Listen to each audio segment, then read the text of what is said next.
Assalamualaikum warahmatullahi wabarakatuh, teman-teman Lintang Kemukus semuanya. Selamat malam. Selamat berjumpa lagi bersama Lintang Kemukus. Untuk kali ini Lintang Kemukus mau melanjutkan cerita kisah tragis pesugihan rambut monte ya, teman-teman semuanya. Di episode kemarin belum sampai Mbah Juri menjelaskan kepada Marji. Baiklah teman-teman semuanya, tak perlu menunggu lama, siapkan kopi sambil menyimak cerita ini ya teman-teman. Baiklah, dalam kisah yang lalu diceritakan, kisahnya seperti berikut ini.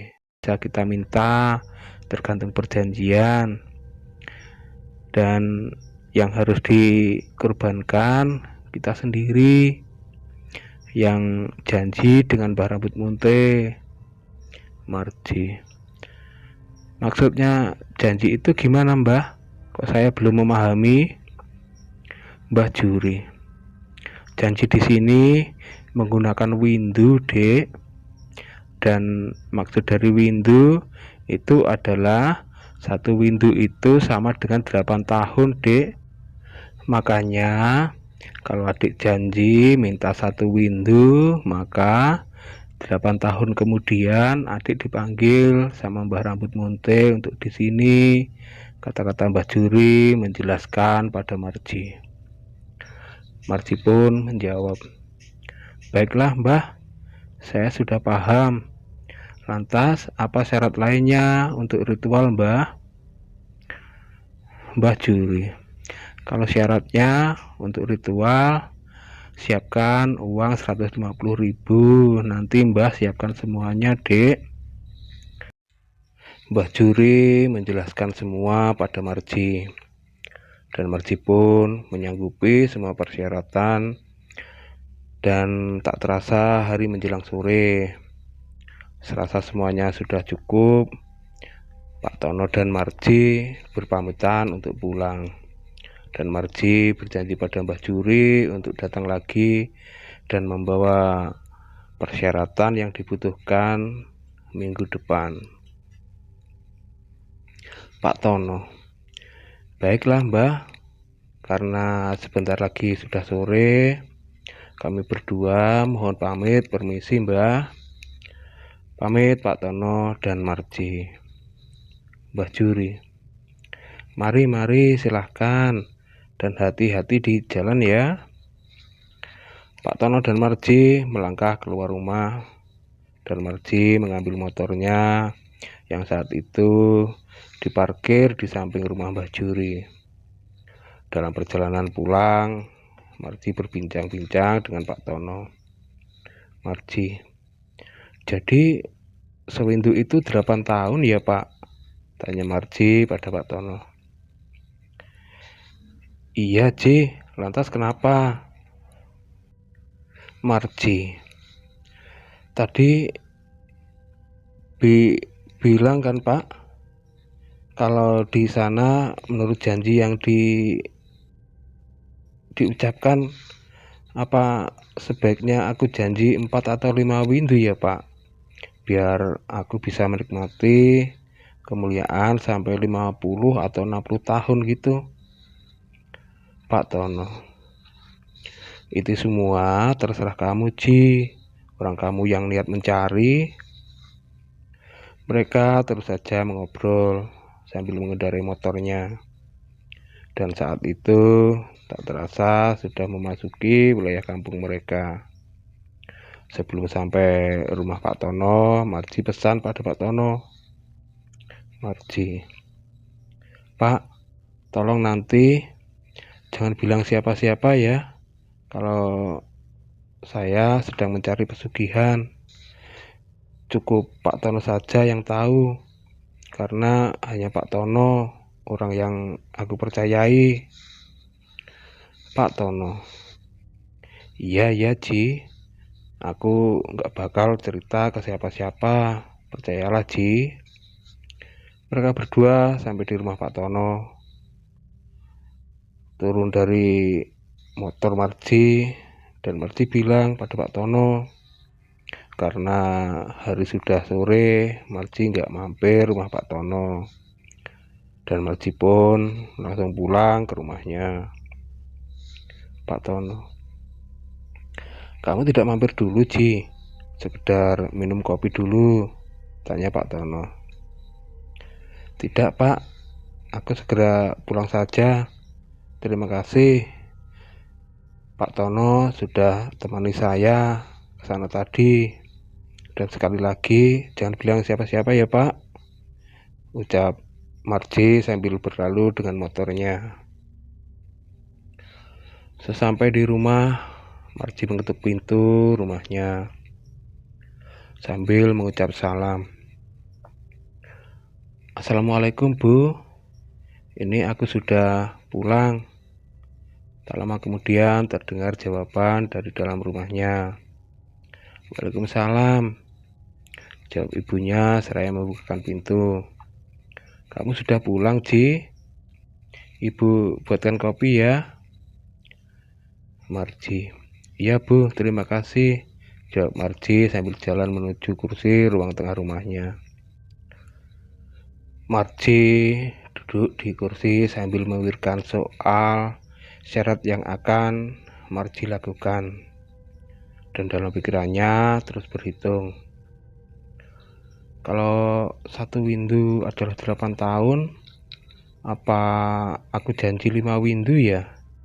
Biar aku dapat kemuliaan selama 40 tahun. Dan jika nanti aku dipanggil Mbah Rambut Munte, aku kan sudah tua. Sekarang saja aku sudah hampir 30 tahun, kata-kata Marji dalam hatinya. Tak lama kemudian ibunya datang sambil memberikan segelas kopi dan diberikan pada Marji. Ini kopinya, Ji, dan kamu seharian sama Pak Tono itu ngeluyur kemana saja toh, Ji? Mbok kamu ini mikir segera mencari calon istri, kan usiamu hampir 30 tahun, nanti jadi jejaka tua loh, Ji, kata ibu Marji. Iya, Bu, aku mau cari istri bila hidup kita sudah mulia, biar usai nikah tidak kebingungan untuk menghidupi istri dan ibu nanti. Dan aku dan Pak Tono tadi pergi cari informasi, Bu. Katanya daerah saudaranya Pak Tono ada kerjaan yang gajinya lumayan, Bu. Ibu Marji, kamu ini ada-ada saja, Ji. Orang ladang saja cuma ditanamin rumput, kok masih mau cari kerja di tempat yang jauh. Buk mending digarap ladangi, ditanami yang dapat menghasilkan duit, Ji. Iya ya, Bu, kan belum kerja toh, ini masih tanya-tanya dulu, jawab Marji pada ibunya. Hari-hari berlalu dan sampailah waktu itu di hari Sabtu siang. Dan hari itu biasa Marji sedang main ke rumah Pak Tono. Sambil ngopi, mereka terlihat santai sambil ngobrol apa adanya. Pak Tono, loh Ji, ini hari Sabtu ya? Berarti besok kamu datang ke rumah Mbah Juri toh, Ji? Marji, iya Pak, lagian aku sudah siapkan kok, Pak. Syarat-syaratnya sudah komplit, Pak. Pak Tono, tapi besok saya tidak bisa antar dan menemani kamu loh, Ji, karena aku mau gotong royong benahi rumah warga tetangga sini. Marji, iya tidak apa-apa, Pak. Saya kan sudah tahu tempatnya dan sudah janji sama Mbah Juri, jawab Marji pada Pak Tono. Pak Tono, pesan saya, Ji, ini penting kamu ingat, karena menyangkut keluarga dan masa depanmu. Begini, kalau besok kamu disuruh berjanji Sebaiknya kamu pikirkan dulu. Ingat benar-benar jangan sampai keliru ya, Ji. Marji, iya Pak, terima kasih. Pasti aku ingat baik-baik pesan dari Pak Tono. Pembicaraan mereka berlangsung sampai menjelang sore, dan akhirnya Marji pun pamit pulang. Pak, sudah hampir sore. Aku mau pamit pulang dulu, Pak. Permisi, Assalamualaikum, Pak Tono. Iya ya, Ji. Waalaikumsalam. Hati-hati di jalan ya. Dan ingat pesanku tadi. Marji pun hidupkan motornya dan berlalu pulang ke rumahnya. Tidak begitu lama, Marji sampai rumahnya dan langsung masuk ke rumah. Setelah salam dan menyapa ibunya yang lagi duduk di teras rumahnya, sambil mendengarkan sandiwara radio. Waktu itu menggunakan radio 2 ban dan 2 baterai. Dari teras rumahnya, Ibu Marji bertanya pada Marji, agak sedikit mengeraskan suaranya. Ji, mau dibuatkan kopi? Tanya ibunya dari teras rumahnya. Marji, tidak Bu, aku baru saja ngopi di rumah Pak Tono tadi. Aku mau mandi dulu Bu, jawab Marji pada ibunya. Usai duduk sebentar, Marji melangkah ke kandang ternak yang berada di belakang rumahnya untuk memberi pakan rumput pada ternaknya. Setelah itu, Marji pun pergi untuk mandi. Hari berganti malam, dan malam pun cepat berlalu. Pagi pun tiba, Marji bersiap-siap untuk pergi memenuhi persyaratan pada Mbah Juri. Sebelum pergi, Marji minum kopi dulu. Ji, kamu nggak sarapan dulu sebelum berangkat? Tanya Ibu Marji. Tidak Bu, nanti aku balik tidak begitu sore, jadi nanti aku makan di rumah saja Bu. Marji menghabiskan kopinya, lalu pamit pada ibunya untuk berangkat. Bu, aku pamit dulu. Doakan aku berhasil Bu, pamit Marji pada ibunya. Iya Ji, hati-hati di jalan. Marji menyalami dan mencium tangan ibunya, lalu melangkah keluar rumah, menghidupkan motornya, dan berangkat. Dalam perjalanan, Marji bertemu Pak Tono yang sedang berangkat kerja bakti di rumah tetangganya bersama bapak-bapak yang lainnya. Dan Pak Tono pun menyapa Marji. Pak Tono, kamu sudah mau berangkat, Ji? Tanya Pak Tono. Iya Pak, mumpung masih pagi, biar nanti baliknya tidak kesiangan Pak. Pak Tono, ya hati-hati Ji di jalan, dan ingat pesanku kemarin, tetap fokus ya Ji, semoga berhasil yang kamu cari. Iya Pak, terima kasih, aku berangkat dulu Pak. Permisi, Assalamualaikum, Pak Tono. Waalaikumsalam, jawab Pak Tono. Marji pun melanjutkan perjalanan dengan memacu sepeda motornya agak sedikit cepat. Dalam perjalanan, Marji terus berpikir bahwa nanti kalau disuruh berjanji, Marji minta waktu 8 windu. Tak terasa 2 jam sudah Marji lalui dengan motornya, dan Marji sudah sampai di rumah Mbah Juri. Marji memarkir motornya di samping rumah Mbah Juri dan lalu mengetuk pintu rumah Mbah Juri sambil ucap salam. Marji, permisi, kula nuwun Mbah. Tak berselang lama terdengar jawaban dari dalam rumah sambil membukakan pintu, dan tampak Mbah Juri yang membuka pintu itu. Mbah Juri, monggo masuk Dik, jawab Mbah Juri sambil mempersilahkan Marji untuk masuk. Mbah Juri. "Bagaimana, Dek? Sudah siap semuanya?" tanya Mbah Juri pada Marji. Sudah siap, Mbah. Dan ini biaya yang untuk ritual, Mbah," ucap Marji sambil menyodorkan amplop berisi uang pada Mbah Juri untuk biaya ritual. Mbah Juri, "Baiklah, Dek, tunggu sebentar ya. Saya ambilkan alatnya dulu. Nanti langsung saja kita berangkat ke tempat Mbah Rambut Munte," ucap Mbah Juri sambil berlalu mengambil alat yang diperlukan untuk ritual. Tak lama kemudian Mbah Juri sudah keluar dan membawa bungkusan di tangannya seraya mengajak Marji untuk berangkat. Mereka berdua berjalan melewati jalan pintas di belakang rumah Mbah Juri. Setelah tidak begitu lama, mereka sampai di tepi sebuah kolam yang sedikit luas, dan di samping kolam itu terdapat pohon kikis besar, dan di bawah pohon kikis ada gubuk yang agak sedikit besar. Mbah Juri mengajak Marji masuk ke gubuk itu. Sebelum masuk, Marji merasa sedikit heran dan berkata dalam hatinya,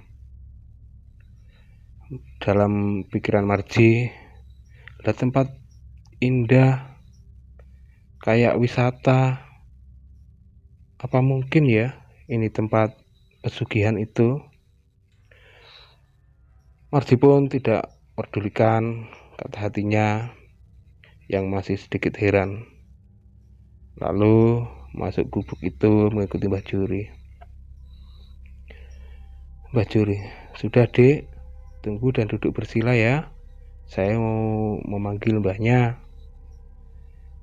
"Iya, Mbah," jawab Marji sambil menunggu Mbah Juri.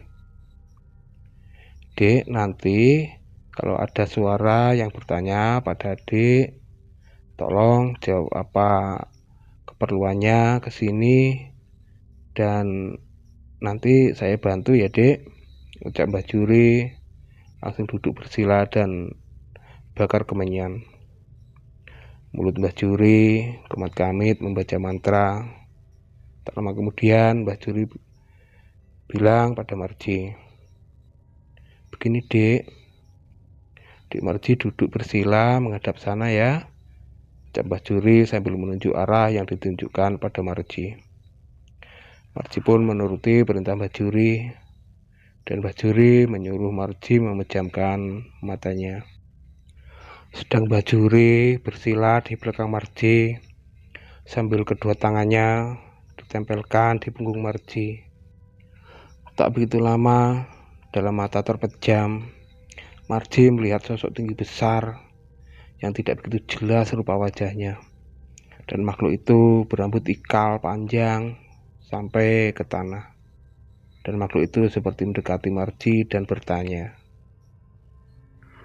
"Wahai manusia, siapa namamu? Dan apa tujuanmu datang kemari menemuiku?" tanya makhluk itu dengan suara yang besar. Marji pun menjawab, "Namaku Marji, Mbah, dan kedatangan saya kemari mau minta pertolongan pada Mbah." "Pertolongan apa yang kamu minta? Dan sanggupkah kamu mengganti bila sudah aku penuhi keinginanmu?" "Iya, Mbah, aku minta kemuliaan pada Mbah, dan aku sedia menggantinya, Mbah." "Berapa windu kamu minta kemuliaanmu?" tanya makhluk itu pada Marji.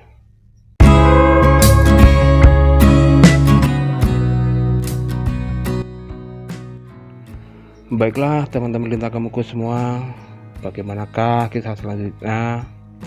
Apakah Marji akan berjanji seperti yang dipikirkan? Nantikan teman-teman Lintang Kemuku semuanya di episode berikutnya. Saya kira sampai di sini dulu cerita ini. Mohon maaf atas segala kekurangan. Semoga terhibur dan di like, komen, dan subscribe dulu ya teman-teman semuanya. Saya akhiri, salam warahmatullahi wabarakatuh.